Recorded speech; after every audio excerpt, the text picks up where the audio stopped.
said almost offhandedly, he said, I think someday it will be discovered that people die prematurely because their bodies lose the ability to efficiently process the food they consume.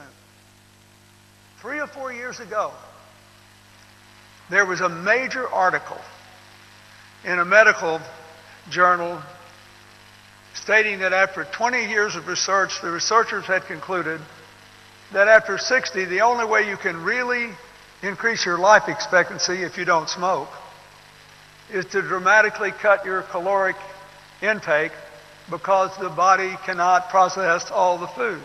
I learned that in 1961 from my biology teacher. He didn't have a PhD.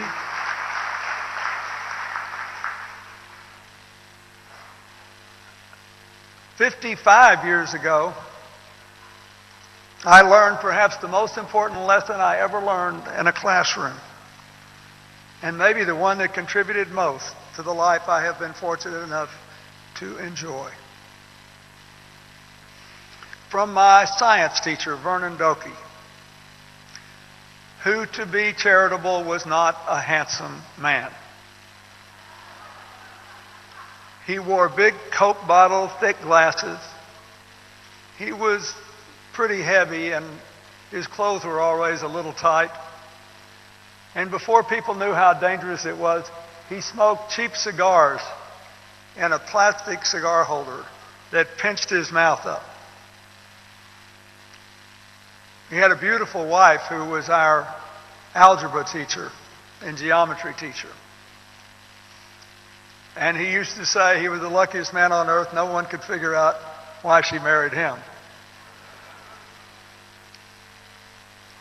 On the last day of class, in my 13th year, 55 years ago, Vernon Doki said this to all of us. He said, "Kids, not long after you leave here, you will not remember one thing you learned in science. If you don't remember anything else, remember this. Every morning I get up and I go into my bathroom. I throw water on my face to wake up. I shave and then I wipe the shaving cream off. I look straight into the mirror and I say, 'Vernon, you're beautiful.'" He said, if you remember that, it will take you a long way in life. Everyone wants to believe they're beautiful.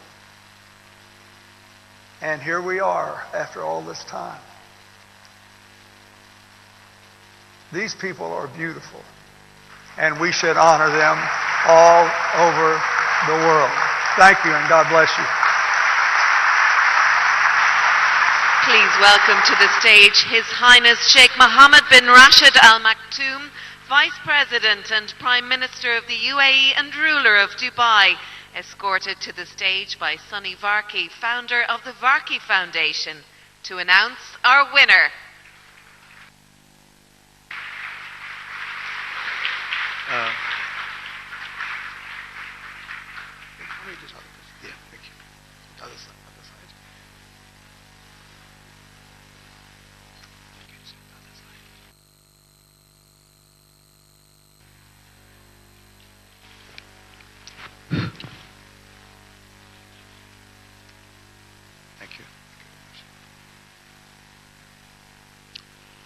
The Global Teacher Prize goes to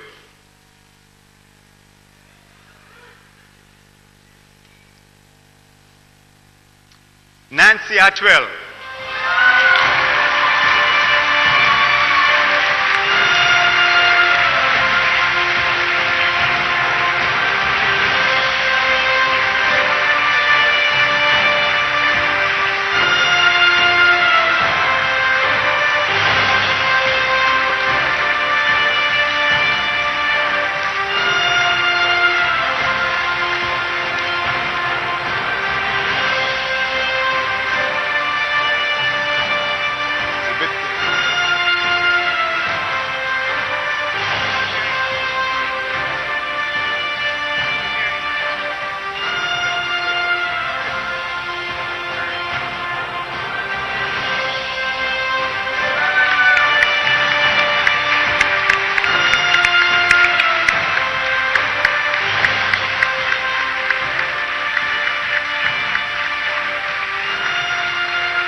Come.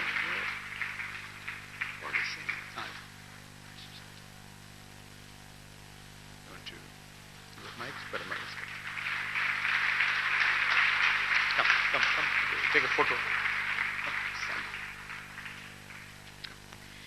Now we'd ask all the finalists to come forward for a photograph.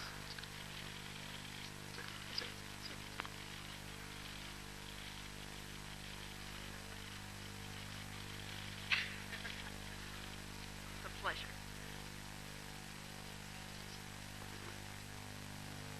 Thank you to His Highness Sheikh Mohammed bin Rashid Al Maktoum, President Bill Clinton, and Mr. Sunny Varkey, who's the creator and champion of the Global Teacher Prize. I'm honored to accept this award, especially so in the company of these extraordinary teachers.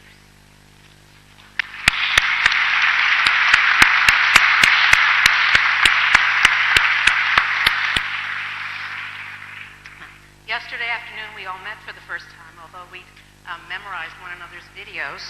And Marinjik suggested that among us, our disparate knowledge and backgrounds and experiences added up to one powerful, perfect teaching identity. I agree. But I also know we share one essential philosophy. The English poet John Masefield wrote, "The days that make us happy make us wise." The 10 of us know that to be true.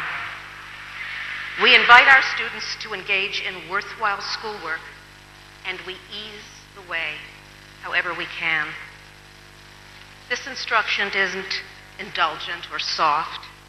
It's immersive and demanding, and it's satisfying for the teacher and the student. The goal is excellence always, and engagement in the task, whether it's teaching or learning, is the means to achieve excellence. The challenges of teaching, intellectual, social, and personal, have engaged me now for more than 40 years. I've learned, and I'm still learning, how to make a school a place of happiness and wisdom for my students and for myself. I love the challenges. I love my teaching life. I hope to convey to young people considering the teaching life that it is a privilege to develop relationships with children, to develop methods that transform their lives, to give them perspective on the lives of others around the globe, and to be of use in this robust and nurturing way. I'm grateful to the Varkey Foundation for shining a light on teaching as a powerful profession, one of creativity, lasting worth, wisdom, and happiness. Thank you very much.